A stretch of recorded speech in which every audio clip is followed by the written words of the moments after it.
Hi, ladies. Thank you so much for joining me for the Wealthy Woman Show. I am your host, Rebecca Barr, aka the Femalepreneur Coach, and I am so excited to be here. So if you are joining me live, let me know in the comments. I really want to get to know some of you and to just kind of understand some of the issues that you or challenges that you're currently facing when it comes to really creating financial freedom in your businesses. That is ultimately my mission as a money mentor. But I wanted to introduce myself firstly. So if we are not yet firm friends and you don't know who I am, my name is Rebecca Barr, aka the Femalepreneur Coach. I am an award-winning entrepreneur. So I've been in business for over 10 years. I started my journey in building brick and mortar businesses offline and then moving online also. So I've kind of been around for a while now. I'm also a money mentor. So I am the best-selling author. Yay! Watching from South Africa. That's amazing. So I am the best-selling author of The Good Girl's Guide to Money Making, which is essentially a playbook for anybody that wants to transform their relationship with money and make more sales in their business. So I definitely encourage you to go and get that on Amazon if you haven't read it already. I'm also a trusted business growth strategist to other women in business and other coaches and high profile coaches in the industry because yay, there is my book. This is so exciting. I actually was invited to Florida to be interviewed on Fox News to talk about that last year. It really was an absolute labor of love. And obviously we will get into all of the details as to why that book writing process was actually a bit of a challenge. So as I mentioned, tapping into that true abundance that there is more than enough success for all of us ladies. I actually support and consult for other coaches as well. And I do this whilst raising a young family of 5 little humans. And I have baby number 6 on the way at the moment as well. So super busy. Let me know if you are into human design at all, because you'll notice from this show that I am very high energy. I'm the queen of all the things. And that is because I am a manifesting generator. So let me know if you know your human design, because I will be filtering that into some of the money trainings as well as we go through. So my intention for the show is that every week I will be here live with you guys to talk about a different element of transforming your relationship with money. Because for me, it is not just one thing. It's not just your mindset. There are 5 different levels that I believe you need to have levels of healing and awareness in order for you to essentially be the wealthy woman and to step into that wealthiest, most abundant version of you. So we have the conscious healing, which is all around like finding the evidence of the success that you want and that it's possible for you, especially if you have a highly logical brain like me. I absolutely love the spiritual principles and the faith and the feminine energy, but sometimes a girl just needs to see some evidence. So obviously that's one of the levels that we'll be talking about on this show. You also have the unconscious healing that needs to happen, and that's all around reprogramming your beliefs, healing past trauma and things that are unconsciously holding you back from making the kind of money and impact that you desire. The physical healing. So let me know. Thank you so much. Let me know if you are the kind of person that gets a very visceral response when it comes to money. That could be a strong sense of guilt, shame, embarrassment. Do you find it difficult on sales calls? Do you feel like literally anxiety at the thought of having to like articulate your prices, increase your prices? It's a very emotive subject and a lot can come up. And if we have experienced any level of financial trauma, then obviously that is going to be stored in our body. So I like to deal with our relationship with money at that level. Also, we've got the spiritual elements, which is all around reclaiming your power as a woman, stepping into that wealthiest version of you, tapping into your true inner guidance. So one thing for me that I feel really passionate about as a money mentor and a intuitive business mentor is that we need more originality, ladies. Like, I've been around a long time, and especially in the online space, there is a real lack of self-trust and of women creating truly original, unique, authentic, aligned offers and programs for their clients. Speaking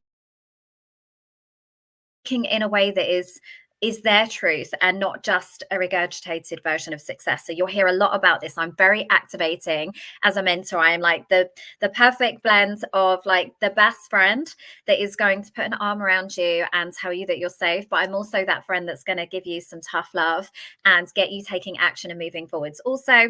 And then and one of the modalities that I actually use is human design, as I mentioned. So again, if you know your human design, let me know. And then finally, it's like business healing, right? Because especially if you're a solopreneur or an entrepreneur and you have a very small team, a lot of what happens in your business feels very personal, right? So you may have made bad investments, you may have had failed launches. Like, we need to address that. And equally, you might have strategies that are out of alignment with you and your human design and how you're meant to be growing your business. So I'm going to be supporting you with some of that as well. So every week we'll have a different theme, as I mentioned. We'll also, there'll be a lot of emphasis on value and takeaways that you can implement, because I'm all about the over delivery. That is my love language. But also there'll be opportunities for Q&As and have your questions answered and to dive deeper, because I really want you to get some tangible value from these sessions. And then I'll always leave you with some action steps, because, it's one thing to think good thoughts and, to be aware of what is possible for us. But we also need to take some action, ladies. It's the law of action as well as the law of attraction. And as I mentioned, because I am a manifesting generator, Gemini with ADHD, who is the queen of all the things and likes to approach things from lots of different angles, I have a lot of different modalities. So I have a background in psychology. I use human design, EFT, breathwork, NLP, hypnotherapy, all of the things, ladies. Like, we're going to be going deep in these sessions together. And I'm also going to be showcasing some really incredible women that I have kind of collected on my journey over my many years in business, that I believe are true embodiments of the wealthy woman. And so that you can take inspiration from their journey as well as my own. So the first question I want to ask you, and if you are watching back on the replay, please feel free to get involved. I am at my very core a feminine energy leader, and I love to create in collaboration. That is where there's such an opportunity right now as women, as a collective, to really band together and support each other's growth. So I love to, have that feedback and create in collaboration. I'd love to know what you would love from this show also. But let's kick it off with a very big, broad question. But what does being a wealthy woman mean to you? I would love to know, because for me, it's not just about the money piece. The money is kind of an external reflection of what is going on in our internal world, obviously, and it's a very easy metric to kind of focus on. But for me, money is just a conduit to us living our best lives as women.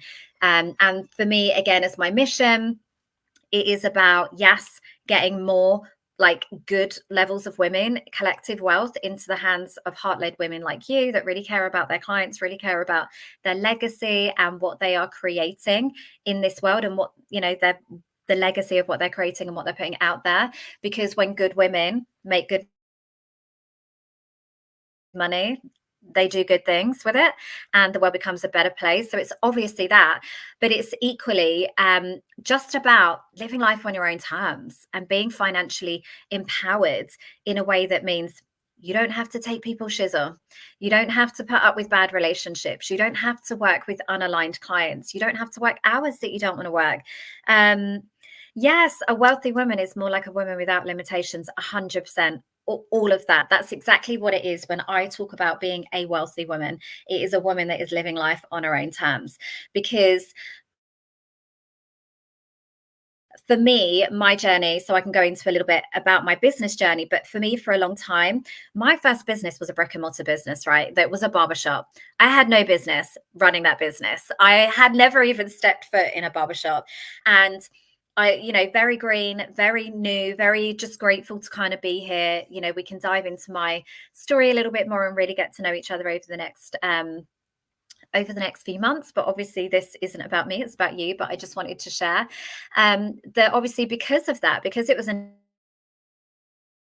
industry I was unfamiliar with, I really gave my power away to people that were seemingly experts in those fields, which meant that I ended up running my business in a way that was really out of alignment with me in terms of my personal energy, how I work best. It didn't keep me in my zone of genius. It meant that I really compromised and sacrificed and hustled a lot of hours. Let me know if you came up with the generation of boss babes. Like, obviously, I'm talking like 8 years ago, when it was the hashtag boss babe era, where it was grind while they sleep and, work harder and be the hardest person, like working person in the room. And that's how I ran my business for a really long time. Now, that obviously didn't serve me. It burnt me out. It didn't serve my family. So again, I am testament to the fact that and this bum is only going to get bigger as we go on. But I am testament to the fact that as a woman, as a mum, we no longer have to choose. We don't have to do things we don't want to do. We get to have it all and stand for the and not the or. So why am I such an expert on money mindset, and why do I feel so passionate about women, like I say, being fully empowered, which means being wealthy and having financial freedom, whatever that means to you, because success looks different to all of us. And for me, today I've had a real mix of a day. I've got this incredible show this afternoon, which I am so excited about. But I've also done the school runs with my children, and I've also been a parent helper at the Harvest Festival this morning with my kids. I've also had an academy call with the women inside one of my programs and supported them to literally double their prices and build out sales funnels and do the feminine and the masculine energy in their business, give them the structure that they need and the strategy to go out and serve their clients at the highest possible level. How exciting is that? That, like I say, we get to choose now and essentially have it all, live our purpose, and also make a really great living and work the hours and all the things. So the reason that I would like to think that I am such an expert, yes, on all things money mindset is because I really have a deep connection with this work. This has been part of my life's journey as a woman since I was 4 years old. So essentially, when I was young, my dad was in the Navy. We were a naval family. Let me know if we've got anybody here in the UK that is from the South Coast, but Navy, Army, military, like all of our family are essentially part of the services or the forces. And my dad passed away very unexpectedly at such a young age, and we were made homeless. So me, my sister, my mum were made homeless. There was always a lot of fear around money growing up. My mum did actually receive an inheritance off the back of my dad's passing, which was amazing. But because of the way that the money had come to her, she never felt good about it. She constantly self-sabotaged. And you'll hear me talk a lot about self-sabotage because I don't think we have enough conversations about it as women. And we need to be aware of it, that we get to reclaim our power in those situations. So essentially, I experienced great wealth when we had some money, and then extreme feast and famine as my mum eventually, essentially self-sabotaged her success, and eventually the money dwindled away to where our house was then repossessed when I was in my early teens. And I ended up in a hostel with my siblings, and we ended up then having to be kind of separated as a family and bouncing around from different family members. So let me know, because I am a huge book fan. Let me know if you are too. The personal development books, and it's the reason why I felt so passionate about writing my own, has been such a big journey for me. And it's such a big part of my personal growth, because I wasn't surrounded with like-minded people that necessarily understood my desire, my goals, or my views. So that has been a great way of kind of connecting and seeing what else is possible outside of my current environment. So let me know if you are the same. But if you have read the book by, I think it's Robert Kawasaki. I always want to say it right. I'm not quite sure.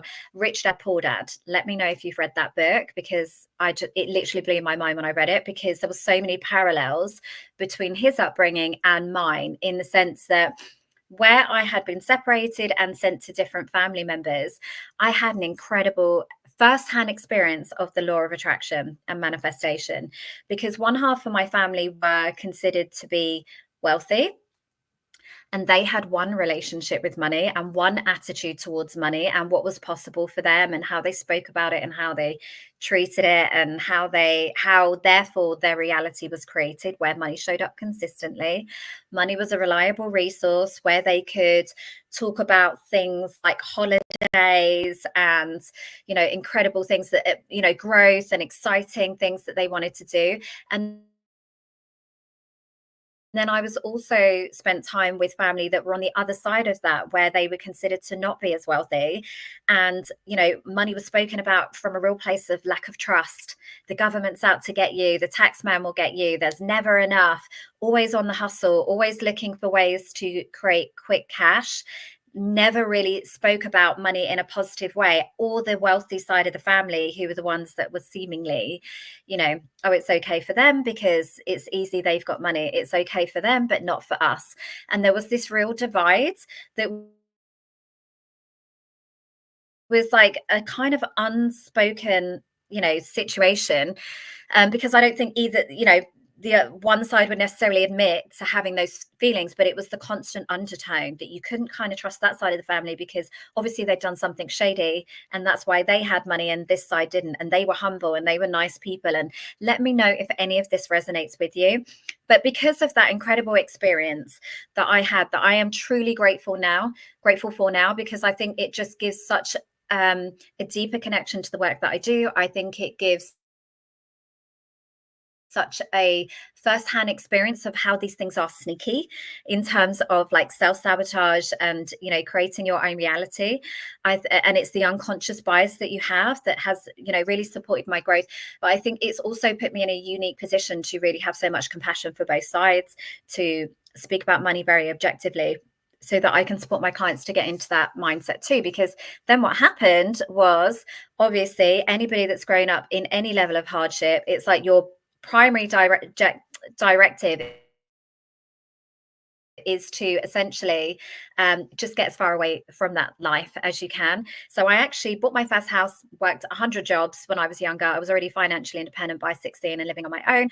I bought my first property at 18 and became a self-made millionaire by 25 by building my own property portfolio, which was an incredible achievement at the time. But because I hadn't dealt with my feelings of worthiness and my beliefs around money, and I hadn't been able to really feel worthy of the success that I created, I self-sabotaged and I walked away from 90% of it. I started again. And at many points in my life, I continued that toxic family cycle of having everything, having nothing, having everything, having nothing, even though I really, hi, Martha, how are you? Let me know if any of this resonates with you. And also what your version of a wealthy woman is. That would be amazing.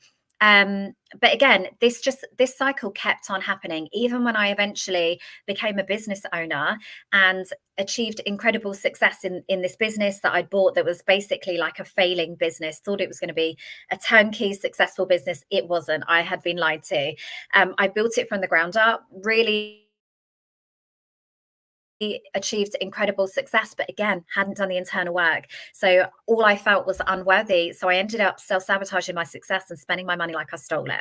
I was like, Oprah, you get a job, you get a job, you get a pay increase, you get a coffee. And it's only when my accountant actually pulled me aside, bless him, and he wasn't really aware, I don't think, of the absolute like floodgates he was going to open with such a simple question. But he asked me, like, are you okay? Why are you spending so much money in these areas of your business that you don't need to? It's like you don't want to be successful. And unconsciously, there was a part of me that wanted to keep getting back to zero and to nothing, because that felt so familiar to me, even though consciously I wanted a better life, even though consciously I had children at that point. I was a single parent with 3 kids. You know, I needed that business to work, but there was just so much wrapped up unconsciously with my connotations and associations with money that I just didn't feel comfortable. I didn't want to be seen to be above myself. I didn't want to separate myself from my tribe or my community, i.e. my family members. I didn't want people to not like me, which is why my book is obviously the Good Girls Guide, because ultimately we all want to be good girls who are seen to be doing the right thing and who are liked and accepted members by of our tribe. So as you can see, like, my childhood absolutely was continuing to be mirrored into my adult life, and it was only when I decided that enough is enough and I need to do the work, because I don't want my shizzle to become my kids' shizzle. And obviously now I have 5 children, soon to be 6. So I appreciated that I really need to do the work, and this is another great opportunity for growth. So let's go. I'm all in. The good, the bad, the ugly, the shadow side, all the things. Throw it at me, because I want to learn how to kind of overcome my own limitations so that I can then support my clients. Because here's the thing, the harsh, uncomfortable truth is you will only ever receive the amount of money that you feel safe to receive, which will be based on your beliefs, your underpinning beliefs and unconscious beliefs about money and what that means to be wealthy, and what you feel worthy of receiving. And this really comes back to your relationship with self and how worthy you feel. And there's so much that will have made up so many beautiful parts of your journey as a child and an adult and a woman that would have made up those self-imposed limitations. And that is the point of this show, is that together we will be unpicking this at so many different levels. But it makes sense that I start with the obvious, the money mindset 101 around how you're, and the psychological level. So I'm going to start there this week. I'm going to give you some insights so that you can start to connect the dots for yourself on where you may be the problem. Hi, it's me. It's me. Hi, I'm the problem. It's me. Where you may unconsciously be self-sabotaging your own success, even though you might have this big burning desire to just get out there and make the world a better place and make loads of money and give your kids incredible freedom that maybe you didn't have, and create this beautiful life. You might have that conscious desire, but if you have an unconscious belief that rich people are greedy, or money doesn't grow on trees, or that it's not that easy for me or somebody like me, then guess what? That is what's going to be mirrored back to you in your reality all day long until you do the work that I had to do. Obviously I'll be shortcutting your journey. Thank you, Martha. I'm so glad that some of this is resonating with you. You absolutely won't have to spend all your money like you stole it and continue to keep going back to zero and nothing before you hit before you really get the lesson from the universe, I hope. But I do, like I say, every session I want there to be some value, some takeaways, some things that you can start to just kind of like connect the dots on a little bit, because the greatest skill that you can cultivate as a woman, in my opinion, is radical self-awareness. And equally as an entrepreneur, I think that is like a lost art form. Whenever things go wrong in my business now or don't work out as expected, I'm never internalizing thinking that that's because I'm not worthy. That's because I'm not good enough. I'm like, I'm always approaching it from a sense of curiosity, like, interesting, why did that not work? At what point did I need to pivot and maybe didn't? What needs to change in the future? You have to be a solution seeker as an entrepreneur. Yeah, it's me, I'm the problem. That's it. But the beauty in that is, if you are ultimately the only one that is kind of standing in your way of being successful, then you have all the power and the opportunity to change that narrative and therefore change that outcome. How bloody exciting. We're not waiting on somebody else to do it. We're not relying on money to save us, because here's the thing, more money will not solve your problems. It's why 70% of lottery winners lose their money within the first couple of years of winning it, because they just feel so uncomfortable about having it, and it's so far from what they are used to, that they just self-sabotage and self-abandon and just try and kind of get rid of it at every possible turn through bad investments, bad purchases, or just surrounding themselves with the wrong people, but needing that validation in the meantime. So again, we will make sure that if you are hopefully more prosperous by subscribing and watching the show, that we absolutely ensure that you keep that money. So you will only ever receive the amount of money. And the reality is, if you are not currently at where you want to be in your business, at the level of visibility. So here's the thing, your relationship with money is symbolic of how you do one thing is how you do everything. So it's symbolic of your relationship with yourself ultimately, and what you feel comfortable of receiving. So if you are not getting the recognition that you think that you deserve, chances are there's part of you that doesn't really want to be seen or judged or have any of the perceived negative consequences of being visible, of being outspoken, of being an individual. And here's why. So you might know some of this, and apologies if I'm teaching you to suck eggs. But I always think whenever with money mindset, you're never done. With every new level of success will require a new version or identity of you that is required to hold that success. So the more that you just kind of reinforce the positive messages around money and anything is possible, and surround yourself with the people that give you the evidence, the more that you can just continue to up level, because we're meant to grow. But I want to share with you really quickly how our beliefs are formed, just in case you aren't aware.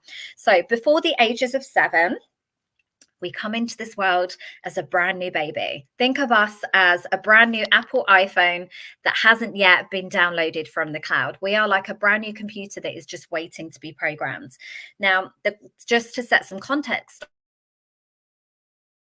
on that, we are still, our brains have only evolved a very small percentage, under 10% since we were cavemen. We are still very much driven by our basic human needs for connection and community and safety. Our brains don't care if we're fulfilled or happy.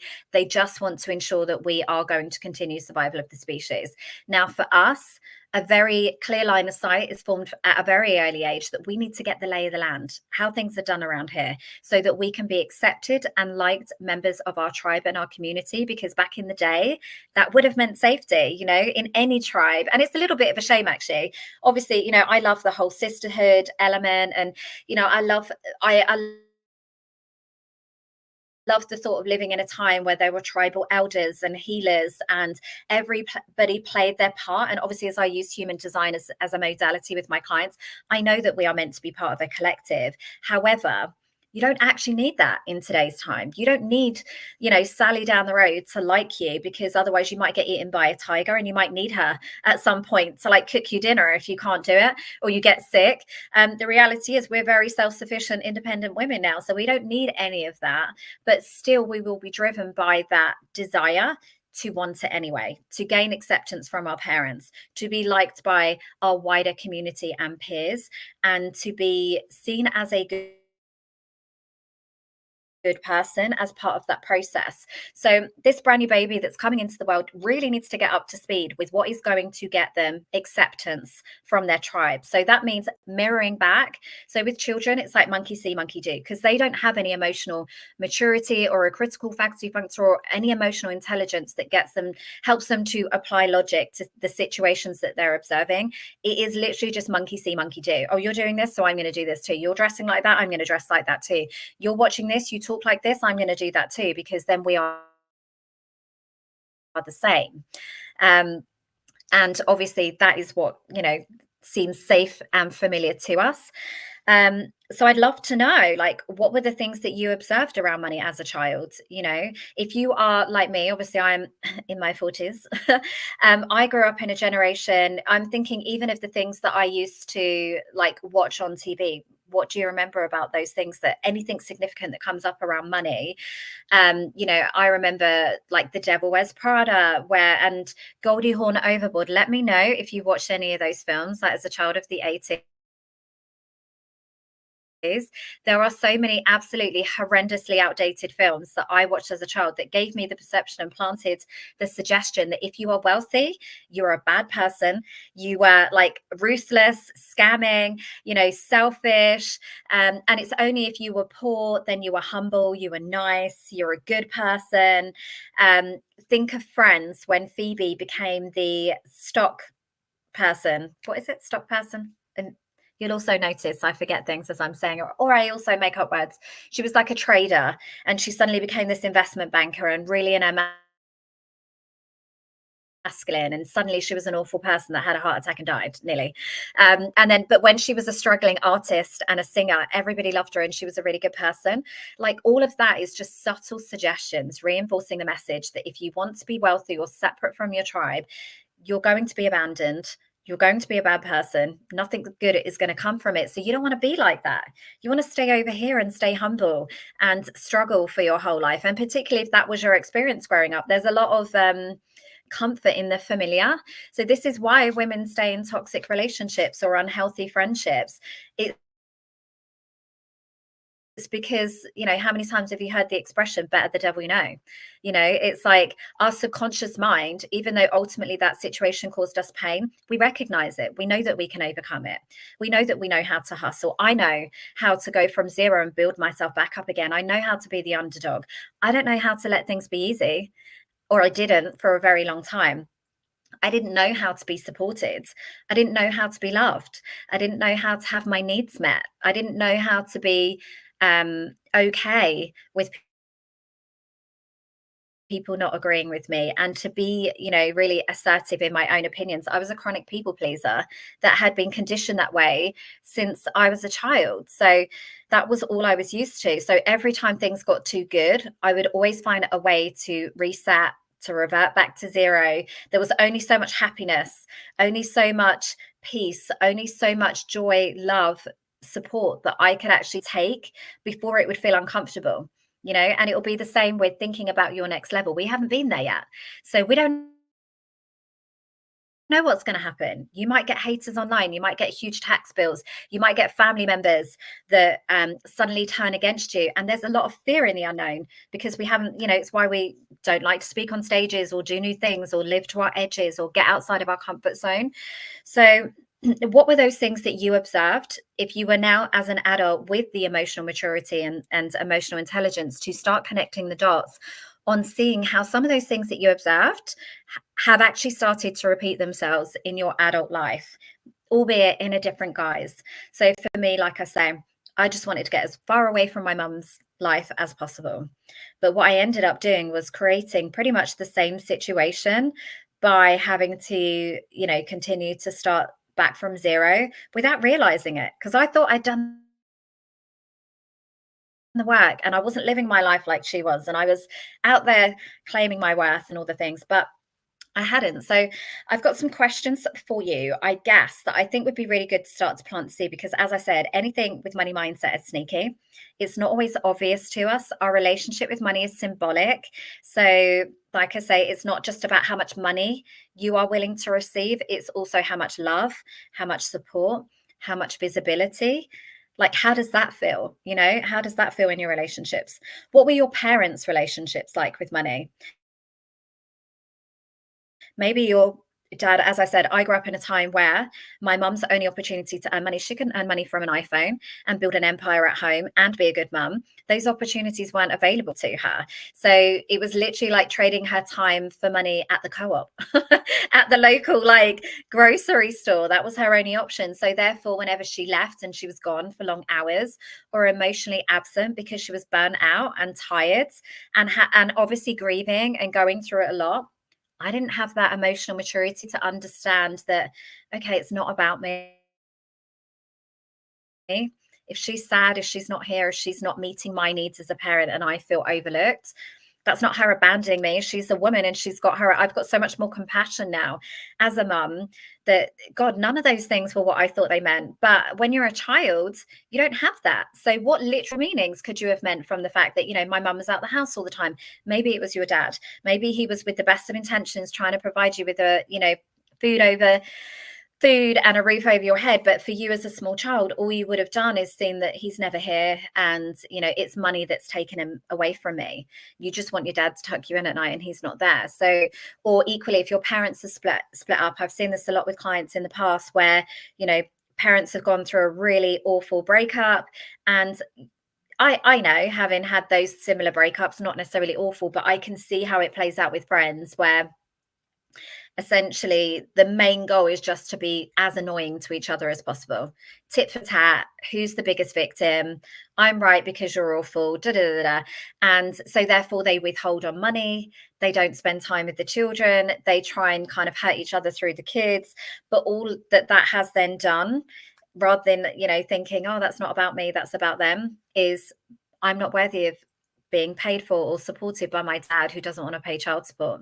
Like, there's so many things that come up. So what were your parents' relationships? What were their attitudes about money? Maybe again, they were like, money doesn't grow on trees, save for a rainy day. Maybe you had a lot of money, but you were made to feel a little bit guilty, or you know, you need to be so grateful for this money, or like I say, there was some kind of sacrifice or compromise somewhere further down the line because of that money, so you became resentful towards it. What order are you born in with when it comes to your siblings? So even this can have an impact on what you feel worthy of receiving. So I have obviously a lot of children. I was one of the oldest. So I was very always told, you know, be sensible, be quiet. You know, you've got your sisters watching, take care of the kids. I was used to kind of forsaking my needs and not having those met because I needed to be sensible, and because I needed to be the older sibling, and because I needed to be the role model. I never got the chance to be reckless.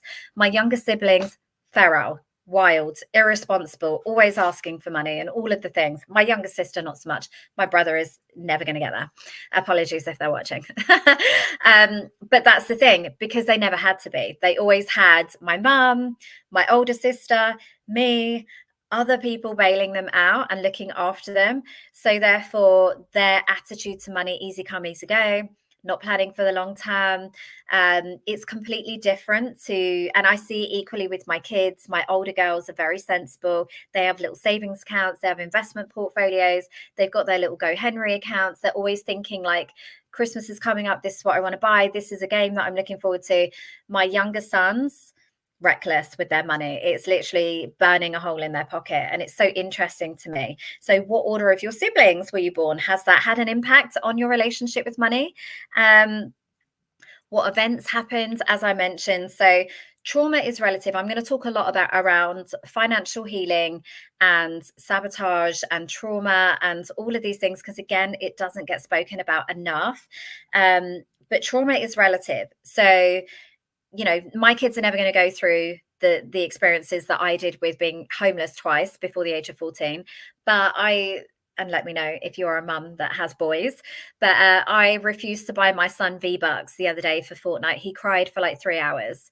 That will have left some kind of energetic imprint on his psyche as a trauma, because he has no point of relativity. He doesn't know, oh, but there's kids out there that don't have anything, or there's kids out there, you know, on the street or neglected. He's just thinking, I wanted this thing and you said no, and now I'm really sad. You know, trauma is relative to us. So even though it might not seem like a big deal, if you feel some kind of way about it, it's going to have left some kind of imprint. So you need to like really lean into that and commit to healing it, because it's going to be affecting you. As if you think about it, like there'll be a time when you were younger where perhaps you maybe fell off something, hit something, burnt something, fell over, and now you feel a little bit more cautious around those situations where you're like, I am not going to put my hand on the fire. I am not going to run around at full speed on my scooter and doing all the things. I mean, might not be doing that anyway at your age, but you never know. And that's why, like, that's what happens with money. You have something that happens, you have a negative consequence as a result. Your brain tells you don't do that anymore. It's not good for you. Like, it's unsafe things will happen. So what were those conversations around money that you had growing up? And just really start to get some awareness, because what happens is your brain will present things, memories to you, as you are ready to receive them, and as you are ready to heal them, and as you are ready to question them and think in different ways and move in different ways throughout your life. So stuff's going to come up for you. You'll clear those off. Other things will come up. So this is why I'm saying your relationship with money is not a final destination. It's a continual evolution and a continual commitment to demanding more for yourself and being more visible and being more successful and holding more wealth and holding more clients and stepping more and more into that wealthy woman persona. It's not a one and done. And anybody that tells you is really like kind of selling you something that they can't deliver on. Because when you start to create that radical self-awareness, when you start to connect the dots on how you have kind of unintentionally been holding yourself back, or, you know, not necessarily claiming your worth and all the things, when you know better, you do better. And when you can start to connect the dots on how that is ultimately not serving you right now, that's when you can start to become that radical self-leader for yourself and start to challenge your own belief systems and things that come out of your mouth. Especially, God, for me now, like, my mum has actually passed, but sometimes I catch myself in the moment with my kids where I'm like, oh my God, That was not me. That was my mum. She channeled me there. I do not believe that. I do not think that. I don't even know why I said that. What the hell? That's just something that's playing on a loop in my unconscious psyche from my childhood conditioning. So, as I said, with every session that I do with you guys and every episode of the show, I want to leave you with a tangible action step. Now, I am a great believer. I don't know whether it's because I have ADHD or I have a lot of air in my chart. So that's like a completely different modality that I don't know that well, but I know that I have air elements in my chart. Or whether it's just the curse of being an entrepreneur, but I have a lot going on in my head at all times. I find one of the really powerful daily tools and practices that has really helped me to become an observer of my thoughts, to allow me to think creatively in a solutions-focused way, is through journaling. So here's the thing. Full disclaimer, I am not doing a 10-hour morning routine. I am not meditating, journaling, and gratitude and all the things, because I have a very busy house and family. And I think actually it's about, oh, thank you so much. That's my YouTube channel. There's a ton of great resources on there. But I think what is really good is about continually realignment and tapping into yourself and self-leadership and all the things. So if you only take one thing away from this session today, what I want you to do is to start to get into the practice of daily journaling each morning, even if it's just on your phone, even if it's just in your head. But I want you to affirm, what is your goal that you want to achieve right now? What income goal are you working towards? What is your personal goal, business goal, all of the things? And then when you declare that, what is the but that comes next? And if you aren't sure, I always joke about, I love that song, like, I like big butts and I cannot lie. What is the but that comes up for you that tells you that what you want is not possible for you? Because that's such powerful feedback around your belief system and your feelings of worthiness, and evidence that can then be looked at and reprogrammed so that it doesn't continue to have that emotional charge or hold or unconscious kind of self-sabotage over you. So what is it that you want? What is the but that comes up, and why you can't have it? Is that actually true? Spoiler alert, it won't be true. It will never be true. Whatever comes up for you as a but is not true, because the law of divine oneness, as long as it has been humanly done before, it means that it's possible for you too. What's possible for one is possible for all. So if there is somebody out there living your dream life right now, there is absolutely no reason but yourself why you can't be doing that too. What is a better belief that will serve you? So sometimes, if you're not quite where you want to be, sitting there telling yourself every day, I'm a millionaire. Guess what? Your unconscious belief system is going to be like, BS. Of course you're not a millionaire. You're nowhere with, because it's going to be looking around and looking at the evidence and being like, what the hell is she talking about? We're not millionaires. So maybe that isn't the belief that we want to try and imprint, because your brain is going to continually reject that because it's so far from where you are. But maybe there is a better belief that's like, okay, this is my goal. This is why I can have it. This is why it's possible. And I'm not there yet, but I'm taking the steps towards making it.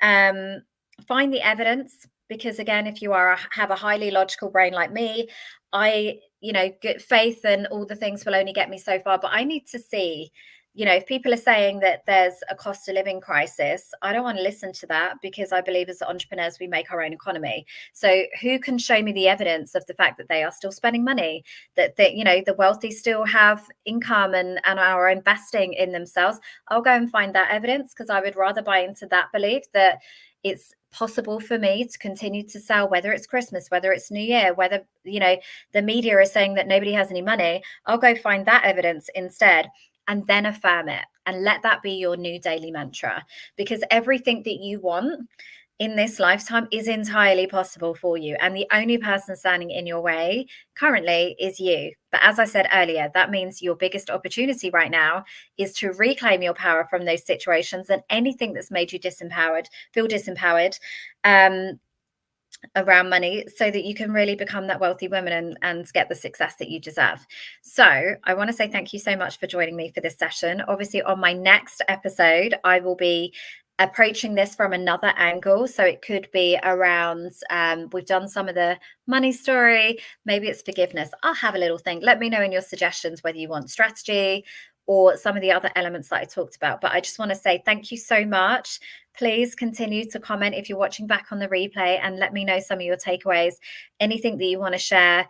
This truly is a safe space. And I think it's really powerful to start having these conversations as women where we're struggling with money, because like I said, that's symbolic of so much else. But before you officially sign off, I just want to share a quick video with you and make you an official invitation to join me at my upcoming in-person event, which is going to be taking this work one step further. It's called the Wealthy Woman CEO event in November, and it's going to be an incredible day of networking, fun, and transformation. Wealth and business success in 2025, all without sacrifice or burnout? If so, I have something very exciting that I want to share with you. My name is Rebecca Barr, aka the Femalepreneur Coach. I am an award-winning entrepreneur with over 10 years experience building offline and online businesses, all while raising a young family of 5 with baby number 6 on the way. Also, a best-selling money mentor and intuitive business coach for heart-led female entrepreneurs like you. On the 29th of November, I will be hosting an incredible in-person event and joined by 8 fabulous female founders who will all be sharing their insights and strategies to long-term sustainable success in all areas of life and business. This is your official invitation to join us for a powerful day of transformation, networking, and fun. Thank you so much, ladies. And I'm so excited, Jackie, that you're already joining us. Can't wait to see you on the next episode.